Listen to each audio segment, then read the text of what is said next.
आज भारत में लगने वाला है सबसे बड़ा सूर्य ग्रहण, जो पूर्ण रूप से मान्य होगा।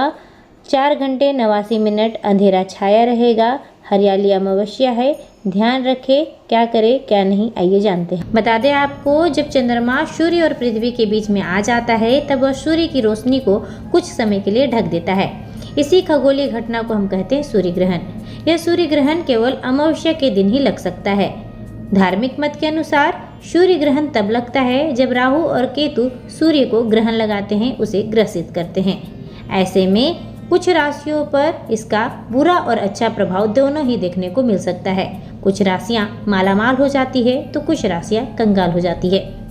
आइए जानते हैं साल 2026 में दूसरा सूर्य ग्रहण भारत में कब लगेगा, सूतक काल कब से आरंभ होगा, इस दिन क्या करें क्या नहीं, किन चीजों का दान करना चाहिए और गर्भवती महिलाओं को किन बात का ध्यान अवश्य ही रखना चाहिए। 2026 में साल का दूसरा सबसे बड़ा सूर्य ग्रहण हरियाली अमावस्या के दिन लग रहा है, यानी कि 12 अगस्त दिन बुधवार को। भारतीय समय के अनुसार 12 अगस्त की रात्रि 9:04 से इसका आरंभ हो जाएगा और इसकी समाप्ति होगी 13 अगस्त की सुबह 4:25 पर। इस सूर्य ग्रहण का सूतक काल 12 घंटे पहले से ही प्रारंभ हो जाएगा, लेकिन यह भारत में दिखाई नहीं देगा क्योंकि यह रात्रि के समय आरंभ हो रहा है और इसका सूतक काल भी भारत में मान्य नहीं होगा। यह विश्व के दूसरे देश जैसे कि ग्रीनलैंड, आइसलैंड, उत्तरी स्पेन, आर्कटिक क्षेत्र और स्पेन, यूरोप के कुछ हिस्सों में दिखाई देगा। आइए जानते हैं सूर्य ग्रहण के दौरान किन चीज़ों का ख्याल हमें अवश्य ही रखना चाहिए। बता दें आपको कि सूर्य ग्रहण के दौरान पहले से पके हुए भोजन में तुलसी दल या फिर कुश डालकर रखना चाहिए, इससे भोजन दूषित नहीं होता है। ग्रहण के दौरान भोजन बनाना और खाना वर्जित माना जाता है। पूजा पाठ और मूर्तियों को स्पर्श करना निषेध माना गया है। मंदिरों के पट बंद रखे जाते हैं। क्रोध, कलह और सोने से बचना चाहिए। गर्भवती महिलाओं को ग्रहण के समय अधिक सावधानियां बरतनी पड़ती है। इस दिन इन्हें ग्रहण की छाया से बचना चाहिए। सीधे सूर्य की रोशनी में नहीं आना है। किसी भी जरूरी कार्य के लिए घर से बाहर नहीं निकलना चाहिए। किसी भी नुकीली वस्तु जैसे चाकू, कैंची, सुई का इस्तेमाल ना करें। पेट पर गेरू का लेप लगाना शुभ माना जाता है। मन को शांत रखें और भगवान का ध्यान करें।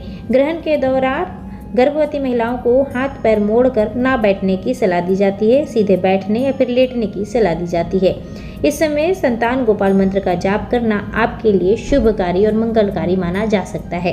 आइए जानते हैं ग्रहण समाप्त होने के बाद हमें क्या करना है।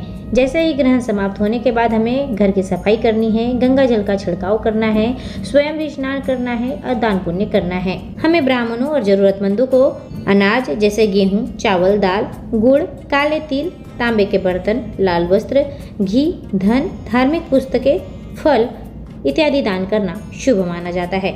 इससे हमें अक्षय पुण्य की प्राप्ति होती है और कुंडली में सूर्य ग्रह मजबूत बनते हैं। साथ ही अमावस्या तिथि होने के कारण पितृदोष से भी छुटकारा मिलता है और आपके पितर प्रसन्न होते हैं और आपको आशीर्वाद देते हैं।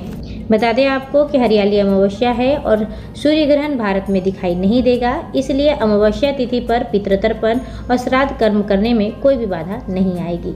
उम्मीद है यह जानकारी आपको पसंद आई हो। कमेंट बॉक्स में राधे राधे जरूर लिखिएगा।